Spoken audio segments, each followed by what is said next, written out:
Welcome to the E-commerce Optimizer Show. I'm your host, Scott Reed. We always like to start out every show with a quick definition of e-commerce optimization, since it means different things to different people. So here's what it means to me. As a specialist in this field, I view optimization as a continuous and evolving process with three core objectives. 1, enhancing traffic quality. 2, reducing traffic costs. And 3, refining the online customer journey. Now, these aren't just goals, they're the pillars for scaling your business effectively. Why does this matter? It's because when you blend these objectives together, you convert more visitors into customers, grow revenue, cut costs, and boost your bottom line. It's all about getting more for less, more conversions, more revenue at a lower cost. So in each 10-minute tune-up, because this is a 10-minute tune-up episode, we focus on one of the three core pillars. And today we're focusing on the pillar known as refining the online customer journey. All right, so refining the online customer journey is defined specifically as continuously improving every aspect of the website visitor's experience from beginning to end. Now, specifically, today we're going to focus on your value proposition on the homepage and its role in converting more visitors to customers. So let's get started. This episode does have a video component to it. If you'd like to watch the video, you can always access it on our website at ecommerceoptimizers.com. Now, there are three primary reasons why your value proposition is a critical component to your customer journey. Now, clearly there are more. We're just going to focus on three because we have 10 minutes to review everything. So the first one is first impression and clarity. So the value prop, which I'm just going to refer to it as in the interest of brevity, is often the first piece of content that visitors see on your website.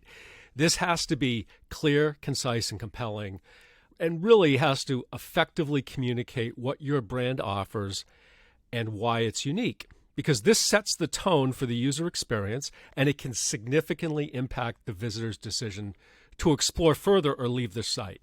So we want to obviously promote people to dive further into the site, to engage more, and that first impression and clarity is key as delivered through the value prop. Now, the second reason is target audience engagement.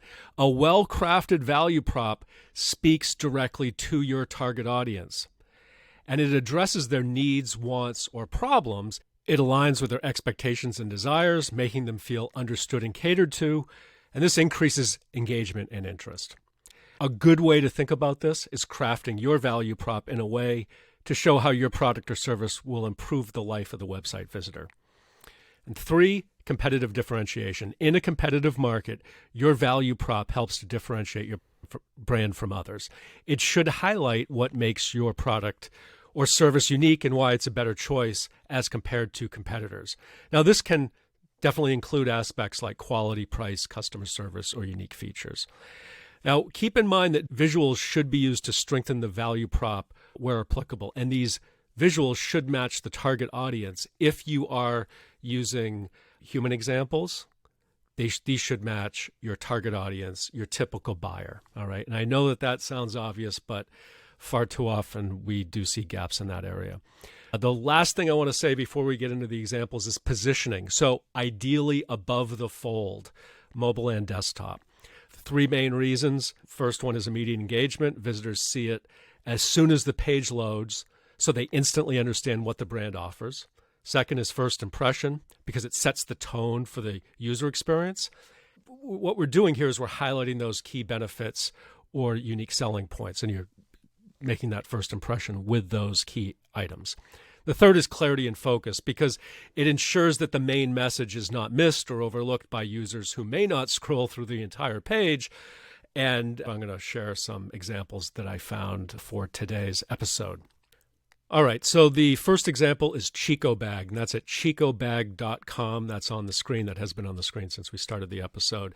This is, in my opinion, out of the 4 that we're going to review, this is the best example, and it's actually a really good example of the effective use of a value proposition on the homepage. Their value prop is focused on sustainability and reducing single-use plastic consumption. Okay, so the site highlights its mission, showcases reusable bags and utensils as alternatives to disposable items. The message is reinforced with statements about the impact of their products on reducing waste, commitment to high social and environmental standards. So the homepage, and especially above the fold, which is what we're looking at, because this is all above the fold, the homepage design integrates these elements, and it's really aims to engage environmentally conscious consumers by reflecting the brand's core values of sustainability and responsibility. And you'll notice down here in the lower left, we've got the 1% for the planet logo, climate neutral certified B Corp. It's just really well done. And the imagery is cross-cultural, young and old and older, maybe not old, but older. Right out of the gate, I know what's going on and I get a good feeling about it. It makes me want to dive deeper into the site. Now, the imagery is great on the mobile version, but I don't get what it's all about. Okay, so I'm missing the copy. That's really, really important to my decision to dive deeper into the site. So if I scroll down here, I do have to scroll. I get to that, but it's below the fold. Okay. And I have to scroll down a fair amount to get that. So what I would do on this, it's a pretty quick fix. I would remove, or not remove, but push down some of that imagery, maybe use the top row and then drop some copy that would add some more meat on the bone, if you will. Our next example is a company by the name of Maine Crisp, and they're at mainecrisp.com. So the value prop is on the homepage, but I have to work for it. Okay, it's buried, and I'm going to show you what I mean by that. So basically, this is above the fold on the desktop version, and we've got, it says countless health benefits. So I want to know what those health benefits are. If I'm on this site, it's better with buckwheat. What are the health benefits? So I scroll down here. I see gluten-free and grain-free. All right. But I want more. I see, okay, they taste great. Now I get it almost at the bottom of the page. Gluten-free, grain-free, low glycemic, anti-inflammatory, rich in fiber. So then we have an image right here. This should be much, much, much higher on the page. It should be above the fold.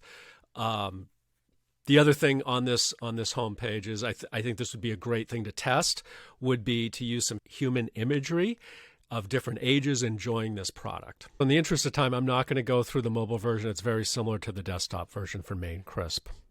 Our next example is a company by the name of American Hat Makers. They're at americanhatmakers.com. The desktop and mobile versions are basically the same, so I'm just going to focus on the desktop version. You'll notice right here, there's nothing above the fold in terms of a value prop. Okay, I scroll down and I do get to a value proposition here, 4 different items.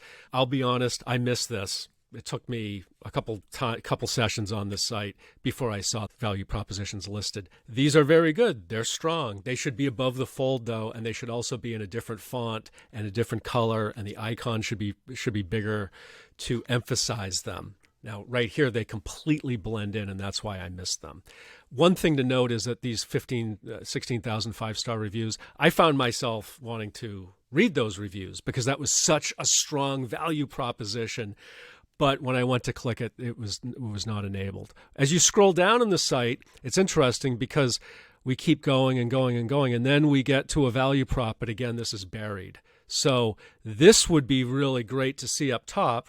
We have the owners, different generations. We've got a video. Push all this up to the top or towards the top, and it's going to be a lot more effective. Our fourth and final example is a company by the name of Jordan Taylor. They're at jordantaylor.com. So this is a women's clothing and fashion company. I got to say, the imagery is absolutely fantastic. It's really, really well done. Images seem to match the overall collections, and it really does a good job with the imagery in terms of providing that human element. However, in terms of copywriting, above the fold, specific to a value proposition, there is none. So that is something that this brand could definitely use. I will say that there was one thing down here at the bottom, made in the USA. That's something to put higher up on the page, especially since many clothing products are manufactured overseas. That's the episode for today. We got it done in under 10 minutes. Please hit subscribe if you haven't already, and we will see you on the next episode.